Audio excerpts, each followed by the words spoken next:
People who work at Coke and Pepsi prefer to stay thirsty, but refuse to have each other's drinks, whether it's social gatherings, airports, or restaurants. That's industry folklore, and it's real. The heated battle waged by the two American giants who've dominated the cola world in India since the early 1990s when sweeping reforms came in has just acquired an all-new fizz. And this time around, it's looking fiercer than ever. Billionaire Mukesh Ambani-owned Reliance Industries set the temperature soaring all that more few months back as it brought back that iconic 70s brand, Campa.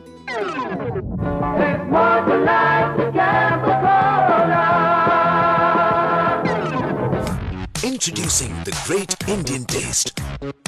All new Campa Cola. Refresh yourself. Reliance has launched Campa at prices lower than Coke or Pepsi in every single pack. Reliance's consumer business is being led by T. Krishna Kumar, or KK as he's better known, a Coca-Cola veteran who worked nearly 2 decades in various leadership roles at Coke. Before he left the company in year 2020, took a break and joined Reliance a year later. So, can Reliance do a Geo in Cola? It's after all a known disruptor. Remember telecom? FMCG peers are watching closely. Here's what Varun Berry, Managing Director of Britannia Industries, said in one of our recent episodes. At the other end, you've got the biggest guy in the country who's looking at launching FMCG products. How do you deal with it? They are going through it in a very fast and furious way. But when they come, they're going to come with a hammer. But analysts say dislodging deeply entrenched market leaders is a tall order.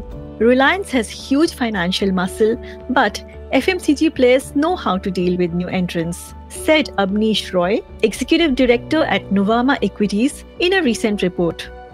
Yet, while it's very early days, Reliance's entry has got the cola category all stirred up. A cola conundrum is brewing this summer, and it's brewing like never before.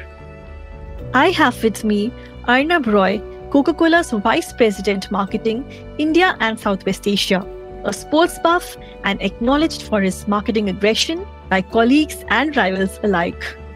We were absolutely aware that Campa is going to be coming. Campa is going to be playing a very aggressive game, and we respect that. I think for us, there is no need to panic at all. If everything goes well, 23 will be one of the largest years for us in terms of the investments we have done.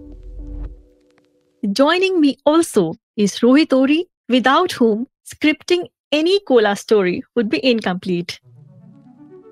Currently chairman of FCB, Rohit led some of Pepsi's most iconic ad campaigns through the late 1990s and 2000s, such as Ye Dil Mange More and Nothing Official About It, when he was leading Pepsi's ad agency, J. Walter Thompson.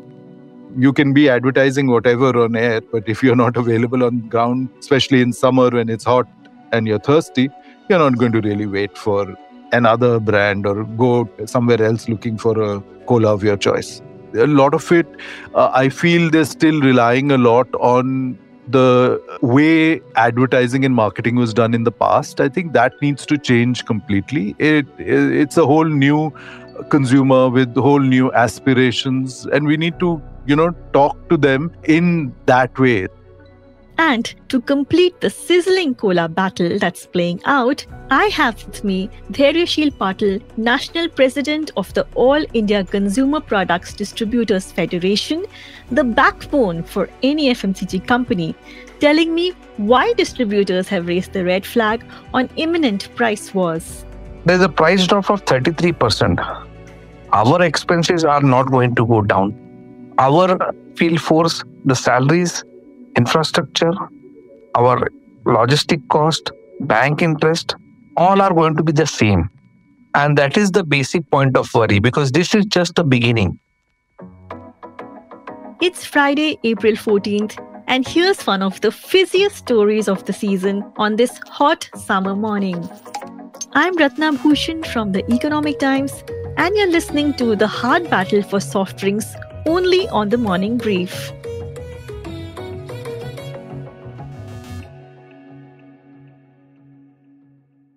The beverage market is well over 50,000 crore rupees and brimming with lot more potential. Coca-Cola India had its best year ever in 2022 in terms of sales, as its Atlanta-based parent called out recently. Thums Up and Sprite, two of the company's brands, are already over $1 billion in sales, and its third brand, Maaza, is set to join the league soon.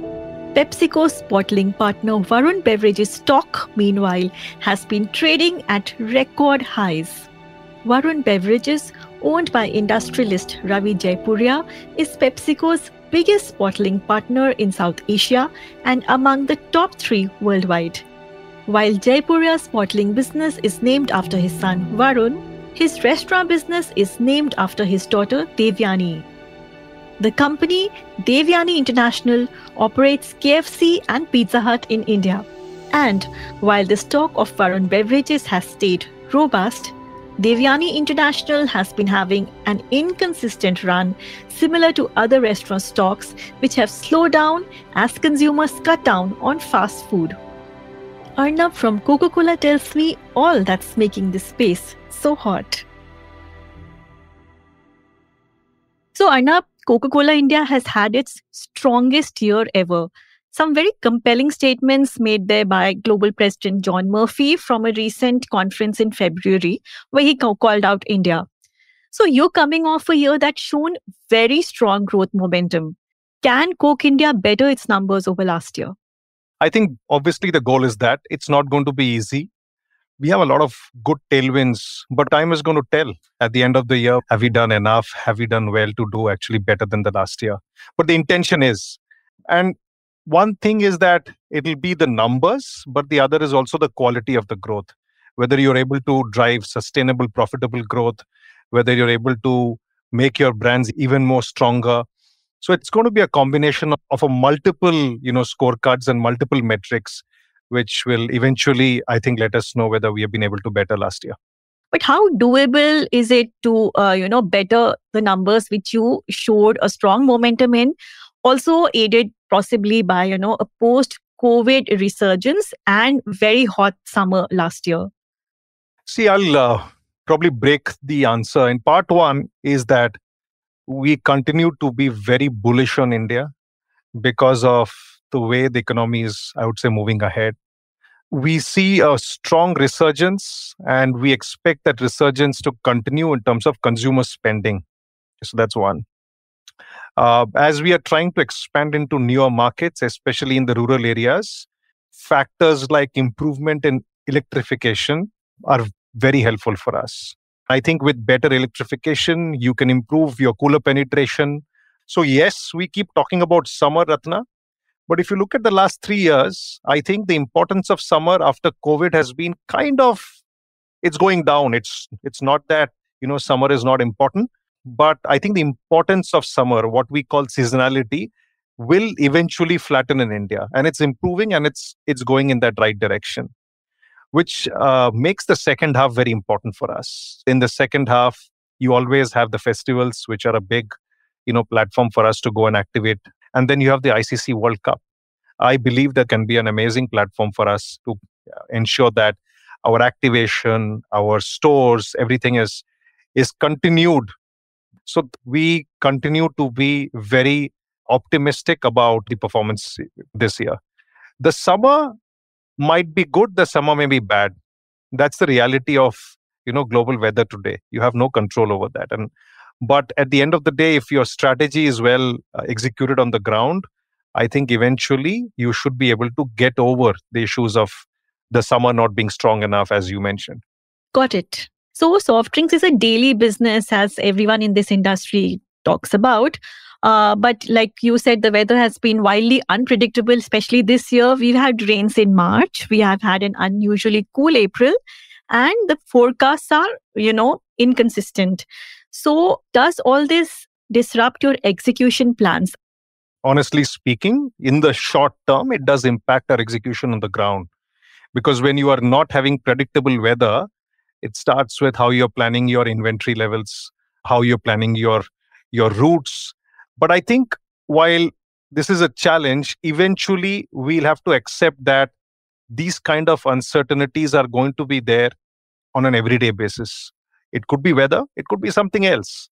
So the point is, in the long run, so when you look at a quarterly cycle at least, you have enough growth of opportunities across the country, which if you are able to execute well, can hopefully help you to, ride over these uncertain things happening at an everyday level. So yes, we have challenges right now, but I think the team has been able to quickly work out the plans, what could be the revised plans, what could be the revised approaches. Hopefully by the end of the quarter, I think everything should be okay. Crucial point there, Arnab. But what about pricing? Reliance is a known disruptor and is selling at prices lower than yours across every pack size. I read your recent statement that Coke is not bringing down any of its prices, but the trade says that Coke is running promotions and offering discounts. Is that correct? Absolutely not. Because of whatever is happening in those particular areas, and irrespective of whether it's a camper making an offer or whether it's some of the other competitive brands who are making an offer, I think we always have a lot of, I would say, tactical promotions which are always on in the markets. As of now, if you go and see 99% of our business, we have not reduced the MRP, because unfortunately we'll have to deliver a P&L which has been agreed to at the start of the year. It is going to be very difficult for us to go and change prices like that at a tactical level. We were absolutely aware that Campa is going to be coming. Campa is going to be playing a very aggressive game, and we respect that.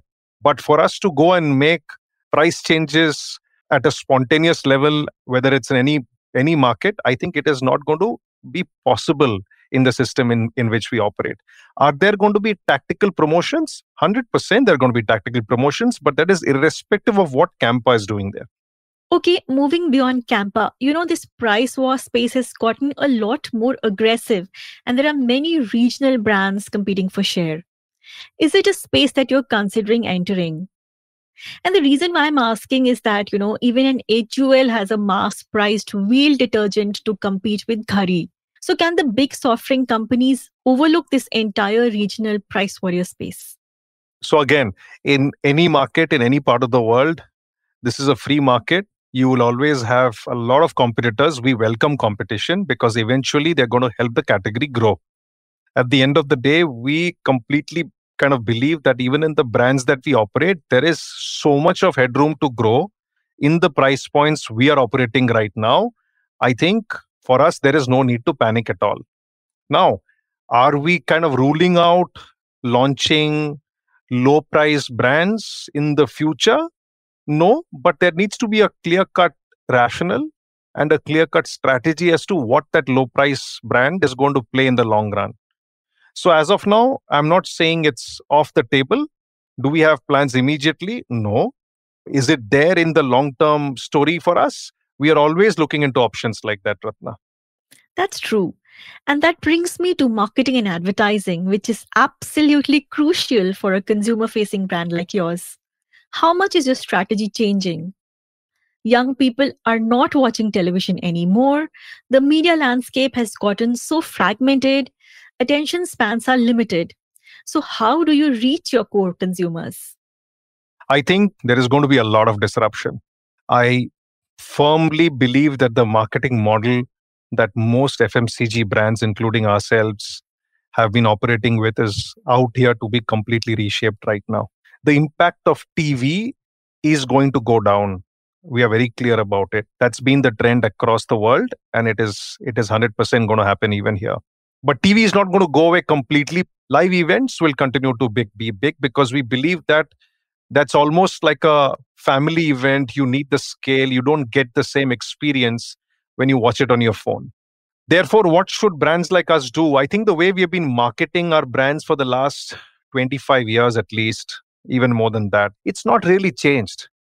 We keep speaking about making the big TV campaigns, and then you get big reach numbers that impacts your recall, that impacts the way your brand metrics operate.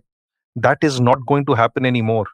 As you said, if you look at my core audience, for example, teens, which is very important to me, or even young adults. And if they are not going to watch TV, how they're even going to engage? And therefore, we can clearly see that the recall levels is a declining thing. So here we are.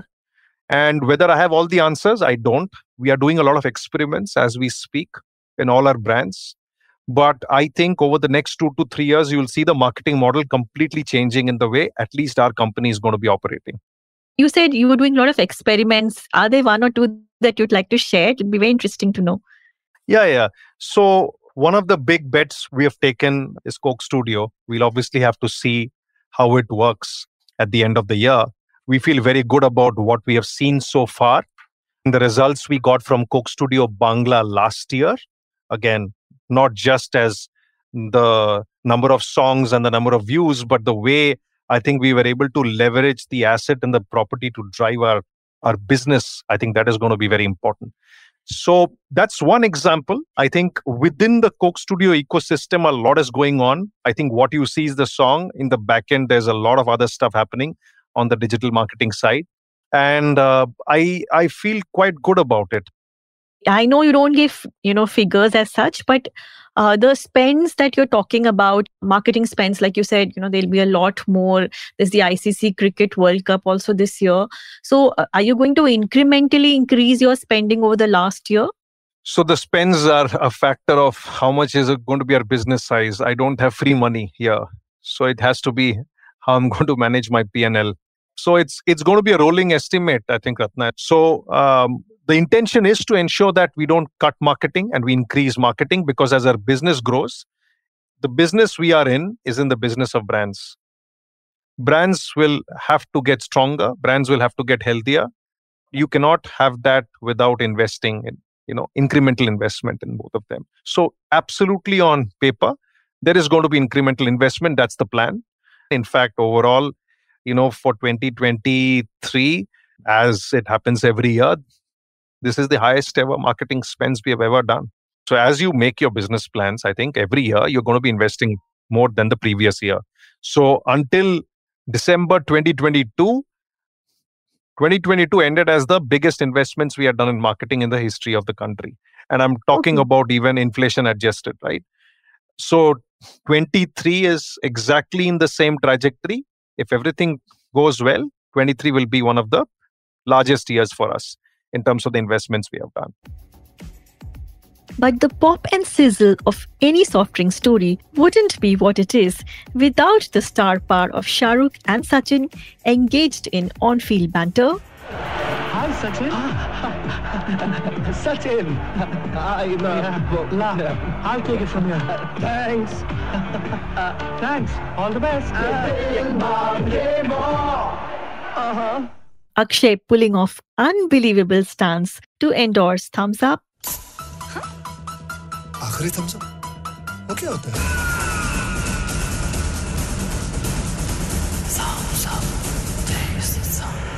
Amir's Thanda matlab Coca-Cola, which made Thanda generic to soft drinks. ठंडा मतलब Coca Cola समझा? ठंडा मतलब Coca Cola. Or quintessential Aishwarya and her classic Hi, I'm Sanjana. Got another Pepsi? Sure. act in 1993, which made her famous even before she won the Miss India title and went on to rule Bollywood. And who can forget Pepsi. Nothing official about it. Nothing official about it. campaign, which turned the tables on event sponsor Coke and rewrote the meaning of ambush marketing back in the 1996 Cricket World Cup. But where are these summer campaigns now? Why have they gone missing? Category evolution or some sort of creative vacuum? Young people not watching enough television anymore, or the category consciously moving to healthier beverages? Aren't colas cool anymore? Rohit, the former creative mastermind of Pepsi's best campaigns, breaks it down. Rohit, you've created some of brand Pepsi's biggest campaigns, from Dil Mange More to Nothing Official About It to Yehi Hai Right Choice, etc. But of late, there seems to be no such buzz around these mega summer campaigns Pepsi was once known for. Do you agree? So, the context, I think, has changed completely. There was a time I remember when we did Ye Dil Mange More, and we did the World Cup film, which had Sachin and Shah Rukh in it, and it was actually split up into two parts. After the first part, I got calls from people asking what is going to happen in the second part and when can they see it? Can they preview it? Some people said, my father is so keen to see this. So the interest and excitement that Pepsi advertising used to generate obviously is a big challenge right now, right? Because I think the environment has changed. The fragmentation of media is so intense. There's so many platforms on which youth are watching and consuming content. So today, Pan Parags of the world have 3 mega stars in them, right? So when we did this, it was almost 2 decades ago. It was truly unique, truly something different and memorable. So I think the big challenge for colas and the entire category right now is, what's the new relevance that they can create? What's the new story that can be really engaging and interesting for youth?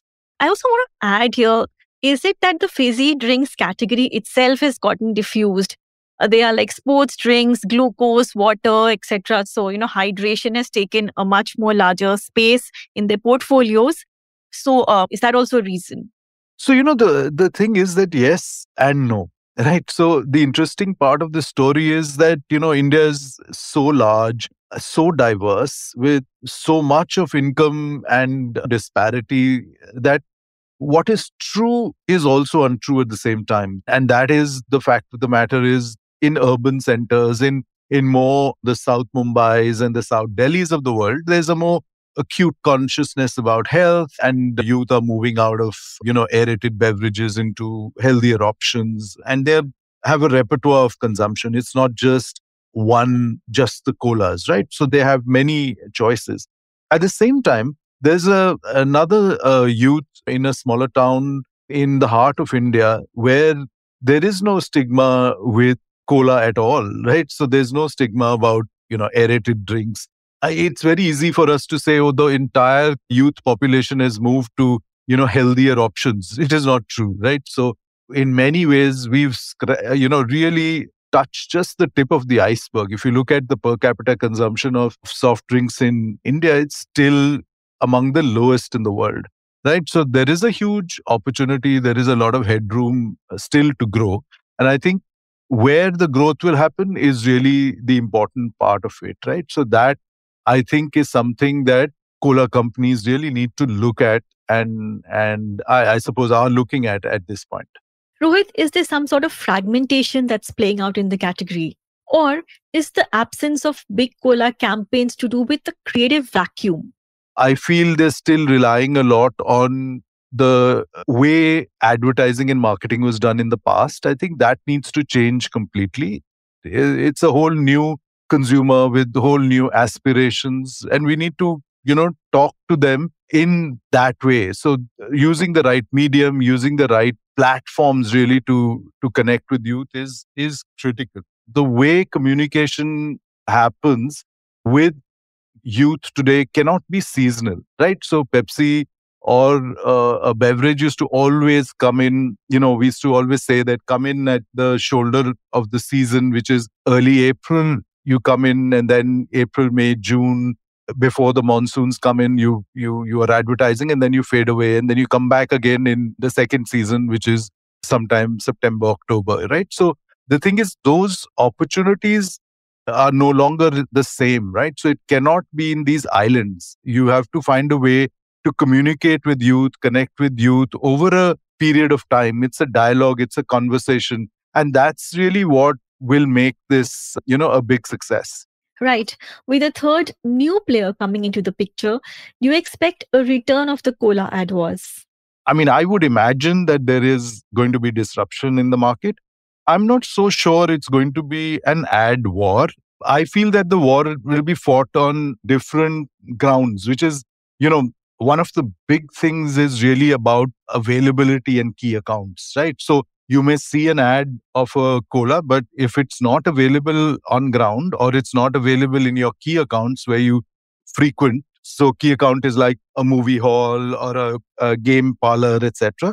If you're in those areas and X beverage is not available and Y beverage is available, you'll drink Y beverage. So the whole thing is that if hypothetically this game is changed on ground, that will be the biggest challenge and disruption in the market. Is that, what will happen with this whole rural electrification, with smaller towns? Is there a great price play that can be done, right? At the same time, create aspiration, but bring a whole price war into the market and actually take on and block out a lot of the local eateries, the local movie halls, the local cricketing stadiums, etc., etc. That can be a really big challenger. You can be advertising whatever on air, but if you're not available on ground, especially in summer when it's hot and you're thirsty, you're not going to really wait for another brand or go somewhere else looking for the cola of your choice.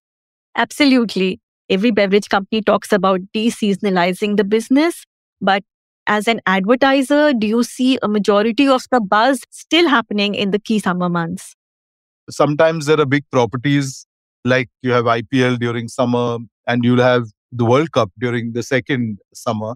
So these properties will naturally attract all the big spends, right? So all the colas, etc., will be on these big properties. But the thing is that those in-between times need to be irrigated as well. And I think with a lot of content being created on digital, there's an opportunity to do moment marketing, which was perhaps, in my time, many, many years ago, moment marketing was the most important thing that Pepsi used to do. If there was Australia match and Australia lost, I remember within that night, we used to print banners. And that time, banners were a big thing in Delhi.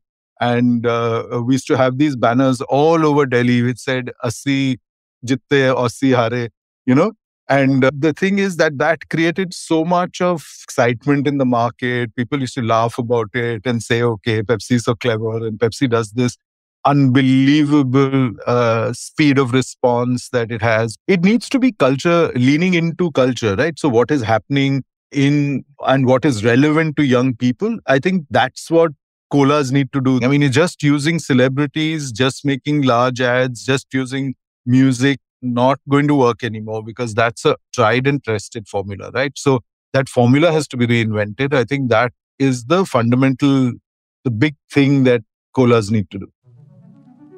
All this growth, of course, can only happen with the neighborhood grocery store, pretty much the backbone of every FMCG company. But the distributors have thrown in their hat. They've called out that they fear price wars in colas as imminent red flags. They say they're not letting go of their profit margins, which is what keeps them in the business in the first place. Dhairyashil Patil of the All India Consumer Products Distribution Federation tells me more. Distributors have been protesting that the price wars between the cola companies could hurt their margins. But Coke and Pepsi are on record to say that they have not cut prices after Reliance launched Campa. So what are you fearing? See, our fear is not regarding any company or new products coming into the market. We have an issue wherein the price war or the price competition, which just started initially because Campa Cola has just launched recently. And it is not even available across the general trade in the country.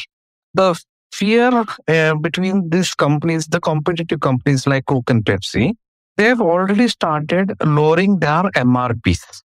Coca-Cola was having a 200 ml bottle, which is a glass bottle, at 15 rupees.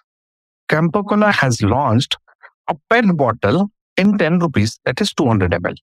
Now, PET bottle for Pepsi and Coke is around 20 rupees. So, the immediate reaction which we had gone, and we have also a lot of invoices for Campa Cola. We have also procured a lot of photos of the bottle which are with the 10 rupees MRP glass bottle, which shows a trend of 33% price drop.